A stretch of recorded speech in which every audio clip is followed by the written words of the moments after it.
경남 브리핑입니다. 지난달 초 창원시 마산회원구 석전 사거리에서 발생한 택시 역주행 사고와 관련해 수사가 장기화하고 있습니다. 경남경찰청은 최근 택시 블랙박스를 국립과학수사연구원에 조사 의뢰했다고 밝혔는데요. 블랙박스는 사고 직전까지의 주행 영상과 승객 목소리가 담겨 있어 이번 사고의 중요한 단서가 될 것으로 보입니다. 또 지난달 경찰은 국과수에 사고 기록 장치도 조사 의뢰했습니다. 다만 블랙박스와 사고 기록 장치의 훼손 상태가 심각해 경찰은 원인 규명이 더 오래 걸릴 것으로 내다보고 있습니다. 앞서 지난달 5일 오후 7시 25분쯤 창원시 마산회원구 석전 사거리에서 시내버스와 승용차, 택시가 잇따라 충돌하는 사고가 발생했습니다.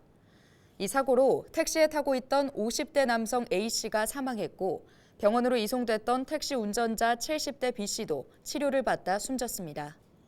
버스 운전자와 승객, 승용차 운전자 등 모두 7명은 가슴 통증 등을 호소해 병원에서 치료받았습니다. 올해 창원에서 발생한 교통사고 사망자 수가 22명으로 나타났습니다. 창원시는 지난 7월까지 관내 교통사고 사망자 수는 22명이며 지난해 같은 기간에 38명보다 16명 줄어 42%가 감소했다고 밝혔는데요. 시는 이번 사망자 수 감소가 횡단보도 안심 등불 설치와 교차로 도색, 어린이 보호구역 단속 카메라 확대 등 예방 대책이 효과를 본 것으로 보고 있습니다. 삼성페이를 시작으로 카카오페이, 제로페이 등 간편 결제 서비스가 일상 속에 자리 잡으면서 현금이 없어도 소비 생활에 전혀 지장이 없는 탈현금화 현상이 나타나고 있는데요.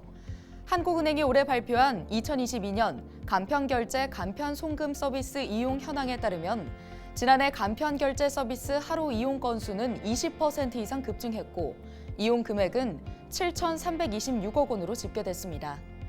이처럼 우리나라는 현금 없는 사회로 빠르게 진입하고 있습니다. 하지만 편리함 이면에 문제점도 분명한데요.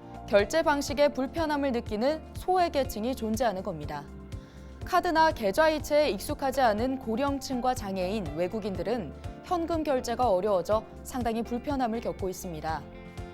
누군가는 현금이 유일한 지급 수단입니다. 최근 한국은행이 현금 사용 선택권을 홍보하기 위해 사용한 포스터 문구인데요. 현금 없는 사회는 전 세계적인 추세지만 진행 과정에서 부작용이 발생하지 않아야겠죠. 특히나 대중교통은 지급 수단에 상관없이 누구나 편하게 이용할 수 있어야 합니다. 현금 접근성과 현금 사용 선택권 유지를 위해 다각적인 노력을 기울여야 할 시점입니다.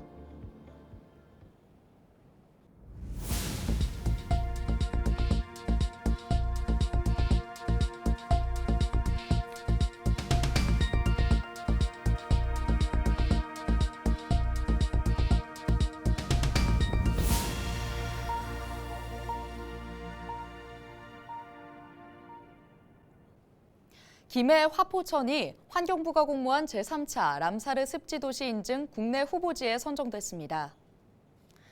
이에 화포천은 2025년 짐바브웨에서 열리는 제15차 람사르 협약 당사국 총회에서 최종 인증을 받을 예정인데요. 람사르 습지 도시가 되면 지역 농수산물 등의 람사르 고유의 인증 상표를 활용할 수 있고 습지 보전과 생태 관광 기반 시설을 확충하는 데 국비가 지원됩니다.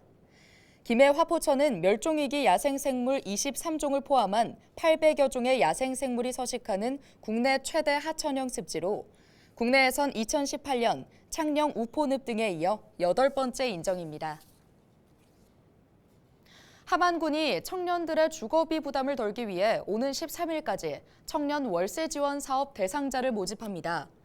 지원 대상은 함안에 거주하는 만 19세 이상 45세 미만 청년 무주택자로 기준 중위소득 60% 이상, 150% 이하면 신청 가능한데요.